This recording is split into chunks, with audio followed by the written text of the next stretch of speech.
C'est pour le tuer. Mais pourquoi il va falloir? Mais parce que c'est écrit dans le scénario! C'est complètement con, cette histoire de tuer un mec. Bon, j'ai pas de bonnes nouvelles. On n'a pas de service actif en Syrie en ce moment.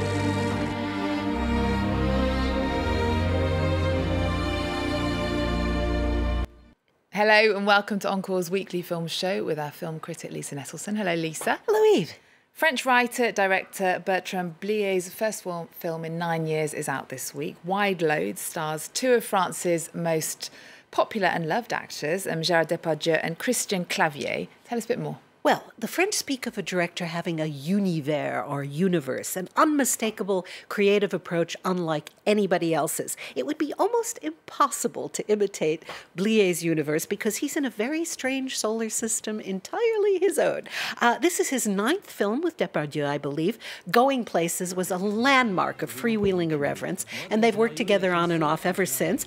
This is the first time Christian Clavier, extremely well known for comical roles, has appeared in a Blier film. This is pretty much what you would call a one-joke movie. But I think it's a pretty good joke. One joke. One joke, yes, but he gets a lot of mileage out of it. Blier, the son of a household word actor, writes disarmingly forthright dialogue. Real people don't talk like this, but his characters always do. And even though the approach is artificial, somehow the result feels authentic. Depardieu is seen in close-up, surrounded by cars on a street somewhere in Belgium, and he announces to us, "I'm in a traffic jam and I'm pushing a shopping cart." Indeed he is. He's dressed in ratty-looking clothes. OK, well, let's take a look at an all-star cast beset with problems. Je m'appelle Foster. Moi, c'est tout plein. Est-ce que vous ressentez de la sympathie pour moi? Aucune. C'est dommage. On aurait pu devenir copains. On a rendez-vous. Mais pourquoi on a rendez-vous avec lui? C'est pour le tuer. Mais pourquoi il va falloir? Mais parce que c'est écrit dans le scénario! The director puts a lot of faith in language, doesn't he? Oh, indeed he does. One of the rules of screenwriting is to show, not tell. But Blier has his characters paint sort of word pictures, veritable monologues that are usually pretty captivating. Just about everybody in this movie has a script to follow, but not Taupin. Is it possible to live one's life without a script? Can we just improvise, or are we far more likely to screw things up without a script? The thing about the scripts is that there's this guy in a red car driving around delivering fresh pages, new scenes, and modifications like he's delivering pizzas that nobody ordered. Taupin and Foster want to know where these pages originate, and so do we. Blier gleefully keeps breaking the fourth wall. He keeps calling attention to the fact that this is a movie and we're watching it. Foster says all scripts end the same for everybody. You die. But Blier manages to have fun even with that truism. Blier's confections are definitely not for everybody. If you've never seen one of his films, I'm not sure this is where you should start. I liked it, but I can completely understand why somebody else would not. OK, well, that's Wide Load. Next, should people who run off to join terrorist groups be allowed home? Now, this is a question which regularly is in the news at the moment, and a French film, Exfiltrés, is based on one such true story. This recounts events that took place in April 2015. There's the raw material here for a truly suspenseful movie about the tentacles of this important topic, but I found the telling substandard. The audience I saw it with laughed a few times at dialogue that was definitely not meant to be funny. So, at Charles de Gaulle Airport, Faustine tells her husband Sylvain that she'll be vacationing in Turkey with her friend Nadia. She's taking their 5-year-old son Noah, and they'll be back in 2 weeks. But when Sylvain runs into Faustine's alleged travel companion Nadia at a store in Paris and blurts out, "Why aren't you in Turkey? Where's my wife?" He knows something's wrong. It is. She's in Raqqa, Syria, lured by fellow Muslims who convinced her she'd be useful. Oh, wow. Here's a glimpse then of the dicey situation. Il faut savoir une chose. Autant il y a des types qui sont partis là-bas, qui se rendent compte que la réalité n'est pas là à hauteur du prospectus et ils rentrent. Les femmes, par contre, elles ne reviennent pas. Pas une seule. Mais le petit, c'est bien, faudra le former. Il pointe là, pointe là. Sylvain, j'espère que tu m'entends. Mais on est à Raqqa et j'ai besoin d'aide. Je vais aller taper directement au ministère. Mais là, Sylvain, on peut rien faire. Je voudrais juste poser une question. Calmez-vous. Vous pouvez nous aider ou pas? So Faustine figures out pretty quickly that she's been lied to, and she wants to leave and return to France. But that's way easier said than done, isn't it? You can say that again. Her violent, no-nonsense handlers who oblige her to cover up from head to toe, including her eyes, want her as unpaid labor and especially want to indoctrinate her son. Now, Sylvain is a male nurse who works with a surgeon whose son, Gabriel, conveniently works for a humanitarian NGO in Turkey. The French authorities are hostile, so Gabriel's dad asks him to help.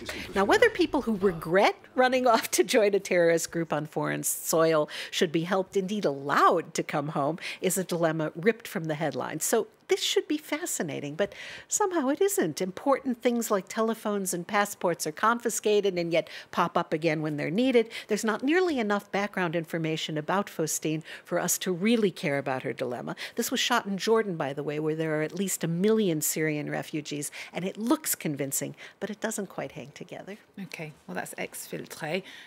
Next, it's been 25 years since Steven Spielberg adapted a true story for the screen in Schindler's List. Now, the story of Oskar Schindler, played by Liam Neeson, a German factory owner who ended up taking personal risks to save his Jewish workers from the Nazi extermination camps. It's been restored. To which the appropriate response is, hooray. Millions of lives were taken by the Nazi death apparatus, but this is the story of one righteous rescue mission in the midst of unimaginable cruelty, violence, and wholesale murder. Spielberg was already very much a household name the world over in 1993 when he made this sober historical drama. Incredibly, at the same time he was putting finishing touches on the special effects in Jurassic Park. There was a great deal of dissent here in France at the time.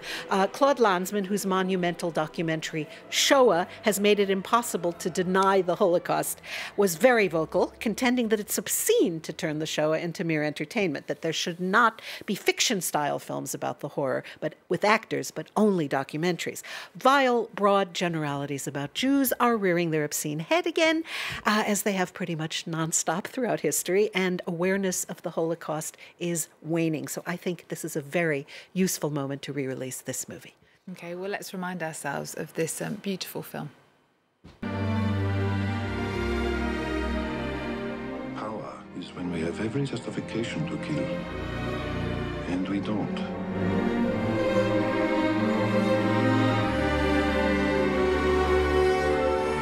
The list is life.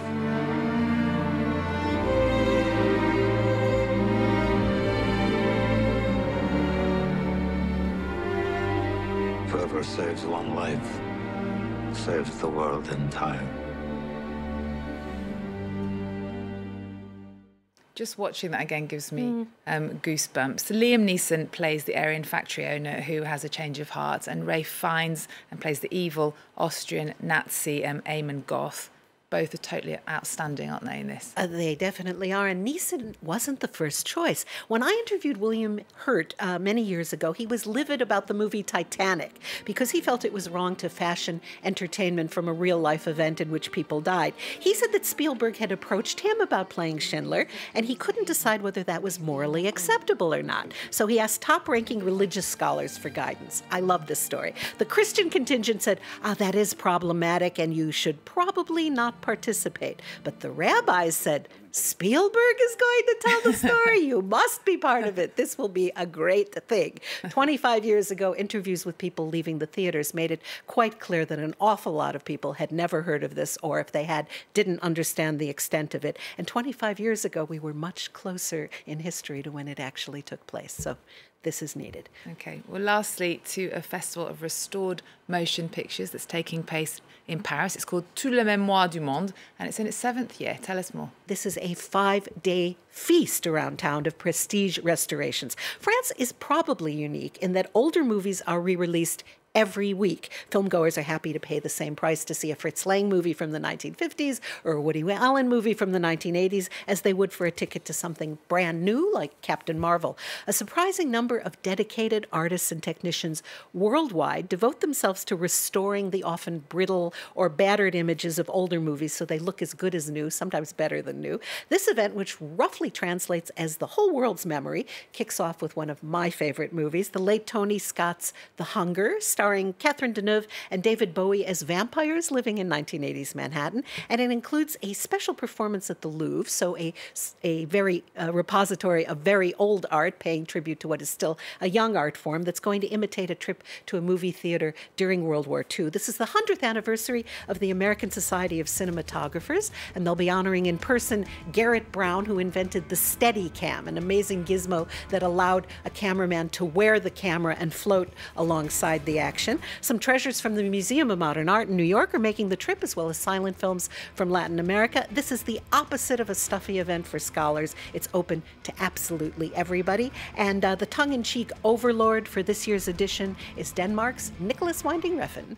That's certainly right. Okay, well, Toute, mémoire du monde is on until the 17th of March at the French Cinémathèque and 6 other cinemas around Paris. We're going to leave you with a teaser of some of the movies being shown and the director, Nicholas Winding Refn's message for viewers. Thanks for your company.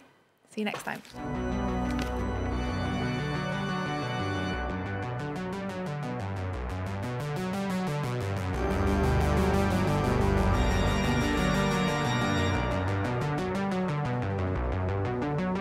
I promise you a night of wonder and exciting, thought-provoking, future-seeking entertainment.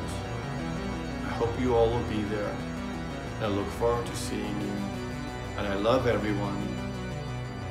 Au revoir.